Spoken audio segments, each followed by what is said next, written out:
શું કે કૃષ્ણભાઈ મજામાં? અરે ભાઈ આવો આવો, કેમ છો?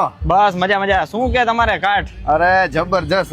આપણે પેલી કાટ લઈ આવ્યા રેસ્કો સિંગડો, પછી તમે જોવો જ છો કેટલી કાટ આવી આપણા પછી. શું કે તમારો ત્યાં એક્સપિરિયન્સ અરે અમારી કાઠ પ્રત્યેનો? અરે ભાઈ કાટ પ્રત્યેનો એક્સપિરિયન્સ તમને કહું ને, એવું નથી કે પ્રોબ્લેમ નથી આવ્યો. પ્રોબ્લેમ જ્યારે જે આવ્યા છે તમે હર વખતે તમારો સપોર્ટ કર્યો છે ને હર વખતે તમારો વ્યવસ્થિત આમ સપોર્ટ. પ્રોબ્લેમ આવે એના કરતા એનાથી વધુ ઝડપથી સોલ્યુશન એનું 100% એમાં હું માનું છું. 110% તમે સાચા છો.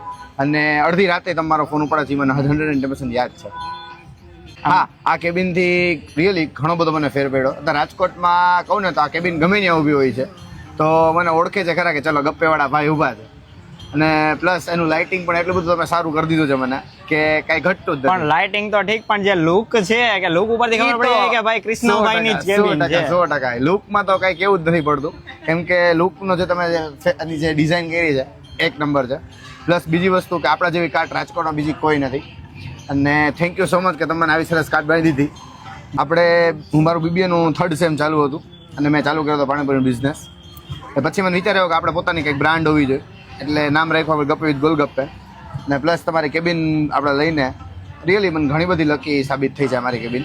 અને બસ રાજકોટમાં અત્યારે એટલી ખબર પડે, ગૂગલમાં તમે નાખો ગપ્પે વિથ ગોલગપ્પે આવે ને, શ્રી નાખો ને ગૂગલ ઉપર તો પણ આવે છે. બસ ત્યાં સુધીની સફર છે. અને થોડોક ટાઈમમાં હજી એક નવા ન્યૂઝ આવશે, એમાં વધારે મજા આવશે. વધારે મજા આવે એવું કરી તો જી